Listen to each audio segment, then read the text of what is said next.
Virus की मुसीबत।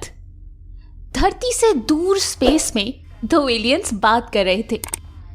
तुम्हें क्या लगता है आजकल बच्चे डाइट का ख्याल रखते हैं? ये सुनकर दूसरा एलियन सिर हिलाते हुए कहता है, मुझे नहीं लगता, अब इस छोटू को ही देख लो। ये सुनकर पहला एलियन अपने बाइनोक्यूलर से देखता है। स्पेस से काफी दूर धरती पर छोटू। अरे बच्चों, तुम्हें कितनी बार समझाया है, अपना खाना फिनिश किया करो। मुझे खाना नहीं खाना, मुझे खाना नहीं खाना, मुझे चॉकलेट चिप्स या फिर बिस्किट्स खाना है। क्या करूं मैं इस बच्चे का? पापा आ गए, पापा आ गए।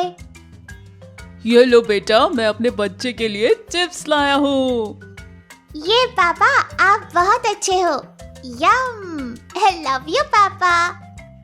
छोटू, चलो अपना दूध फिनिश करो बेटा। मुझे दूध नहीं पीना मम्मा, मैं नहीं पीऊंगा, मुझे चिप्स खाने हैं।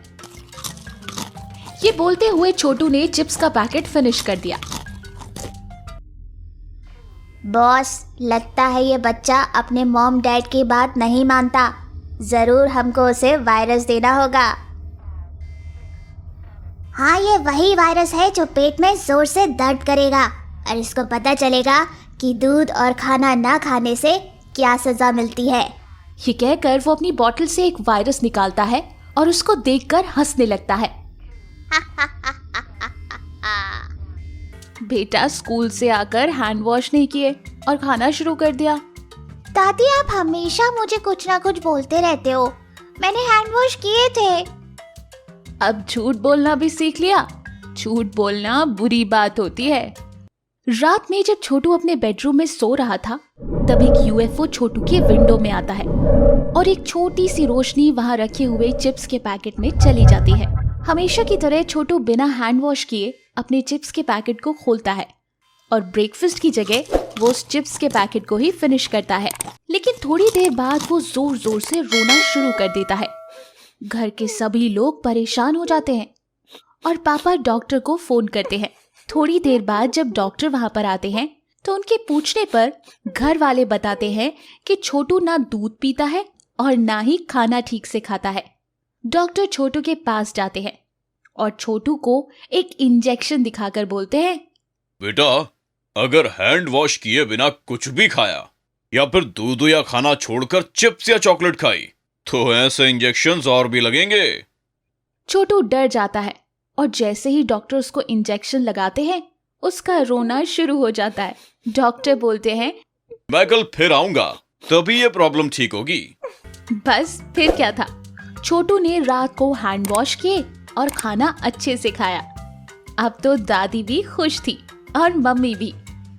और दादी ने छोटू के पापा को बोला, खबरदार, आगे से इसको और बिगाड़ा तो बच्चों, आपको पता है, अगर हम बिना हैंड वॉश किए कुछ भी खाते हैं तो जर्म्स हमको नुकसान पहुंचा सकते हैं। इसलिए अब से सभी बच्चे अपना मिल्क और फूड पूरा फिनिश करेंगे और हाँ, हैंड वॉश जरूर करेंगे। चिज्जी भी जरूरी है, लेकिन खाना फिनिश करने के बाद। अगर आपको हमारी कहानी पसंद आई तो इसको शेयर करें और हमारे चैनल को सब्सक्राइब जरूर करें। फिर मिलेंगे। नानी थी। साक्षी एक बहुत ही अच्छी लड़की थी। उसे सभी जानवरों से बहुत प्यार था। वो किसी भी जानवर को किसी तकलीफ में देखती तो उसकी मदद करती। साक्षी के घर में बहुत सारी टोकरियां थी। साक्षी उन टोकरियों को सजा कर रखती थी और उसके घर में उसने कुछ जानवर पाल रखे थे, जैसे कुत्ता, बिल्ली, खरगोश और तोता। वो अपने सभी जानवरों को उन टोकरियों में रखती थी और उनके साथ बहुत खेलती थी। साक्षी के घर को सब छोटा चिड़ियाघर कहते थे। एक दिन साक्षी बाजार जा रही थी। रास्ते में उसे बिल्कुल छोटा सा कुत्ते का बच्चा दिखाई देता है, जिसके अभी आंखें भी नहीं खुली थी। साक्षी जल्दी से जाकर उसे उठा लेती है और कहती है, ये कितना प्यारा है, लेकिन इसकी माँ कहीं दिखाई नहीं दे रही। वो उस बच्चे की माँ को बहुत ढूंढती है, लेकिन उसे वो नहीं मिलती। वो उसे अपने घर ले आती है, लेकिन उसके पास उसके लिए कोई टोकरी ही नहीं होती। वो उसके लिए बाजार से बहुत सारी टोकरियां देखती है, लेकिन उसे कोई टोकरी पसंद ही नहीं आती। वो मायूस हो जाती है और घर वापस आ जाती है। तभी उसे रास्ते में मंदिर के बाहर एक बहुत ही सुंदर टोकरी दिखाई देती है। ये कितनी सुंदर टोकरी है, लेकिन इसे ऐसे कौन छोड़ गया? मैं पंडित जी से पूछकर ये टोकरी घर ले जाती हूँ। साक्षी मंदिर के पंडित जी के पास जाती है और उनसे पूछती है, पंडित जी, क्या ये टोकरी मैं ले जाऊँ? हाँ बिटिया, वैसे भी ये यहाँ पड़ी ही है, पता नहीं कौन छोड़ गया। अब साक्षी वो टोकरी लेकर घर आ जाती है और उसमें छोटा सा बिस्तर लगाती है और उस बच्चे को उसमें रख देती है। जैसे ही वो बच्चे को उस टोकरी में रखती है, वो इंसानों की भाषा में बात करने लगता है। लेकिन जैसे ही वो टोकरी के बाहर आता है, वो फिर से वैसा ही हो जाता है। साक्षी चौंक जाती है और सोचने लगती है, ये कैसी टोकरी है? एक काम करती हूँ, किसी और जानवर को इसमें डालकर देखती हूँ। साक्षी अपनी बिल्ली को उस टोकरी में रखती है।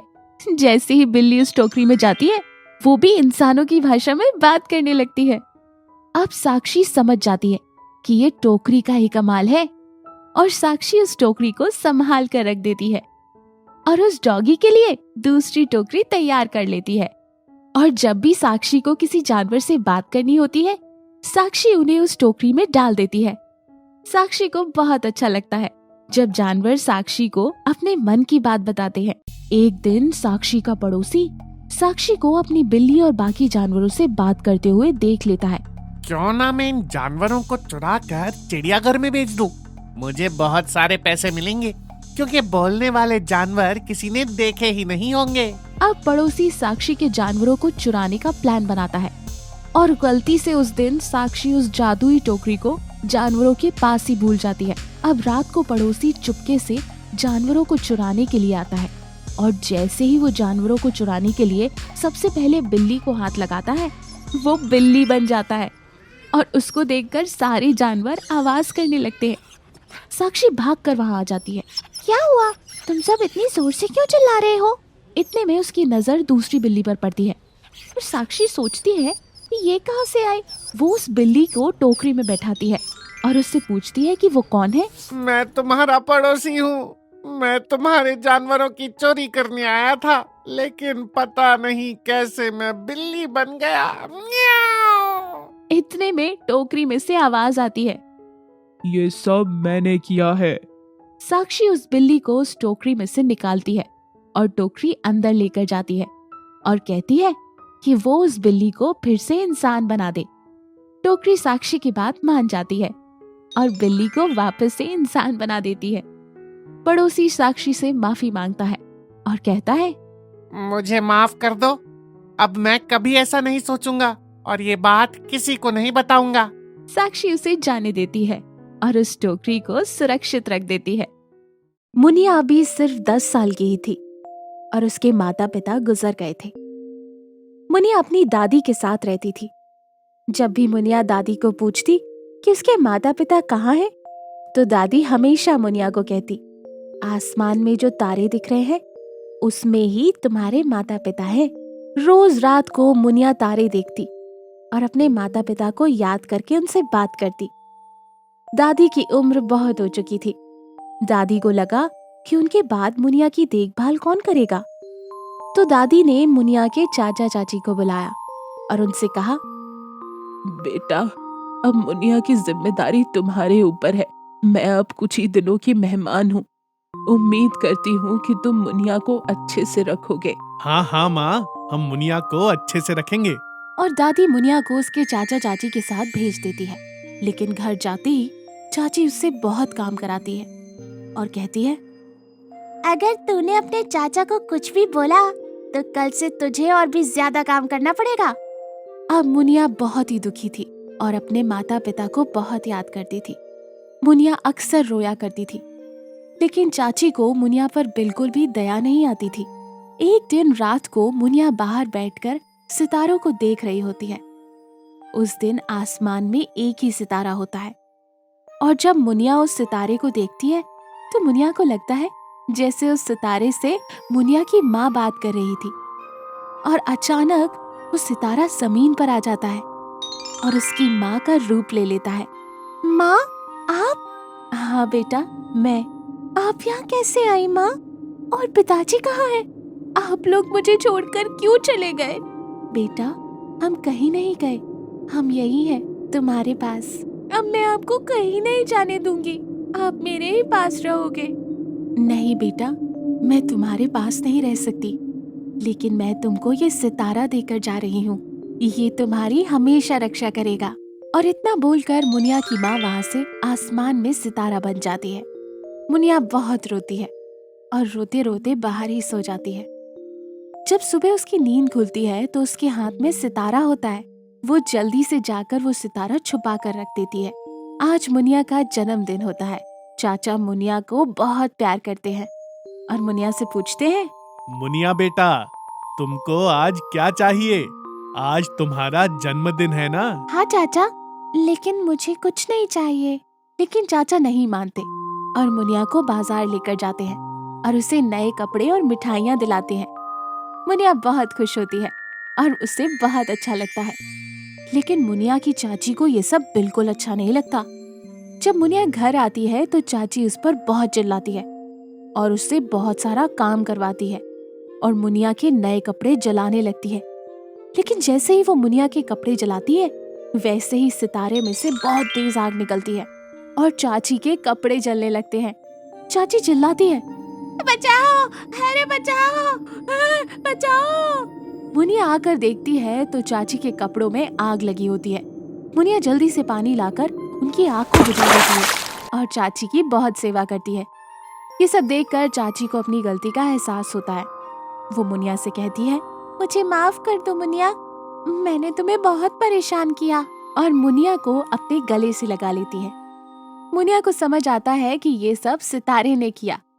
मुनिया रात को सितारे से कहती है, मुझे माँ से मिलना है। इतना कहते ही मुनिया की माँ मुनिया के सामने आ जाती है। क्या हुआ बेटा? माँ, आप ये सितारा ले जाइए। आज इसकी वजह से चाची को अपनी गलती का एहसास हो गया। मुनिया की बात सुनकर माँ खुश होती है और उस सितारे को अपने पास रख लेती है और मुनिया को बहुत सारा प्यार करती है और वहाँ से चली जाती है। अब घर में सब कुछ अच्छा है। चाची मुनिया से बहुत प्यार करती है और अब मुनिया अच्छे से रह रही है। इस कहानी से हमें ये सीख मिलती है कि जैसे मुनिया की चाची करती है, ऐसा किसी के साथ नहीं करना चाहिए, क्योंकि बुरे कर्मों का फल बुरा ही होता है, जैसा चाची के साथ हुआ। और अपने सुझाव आप हमें कमेंट बॉक्स में कमेंट करके दे सकते हैं। और जिन लोगों ने अभी तक सब्सक्राइब नहीं किया हो, वो जल्दी से सब्सक्राइब करें। फिर मिलेंगे एक और कहानी के साथ। नानी थी।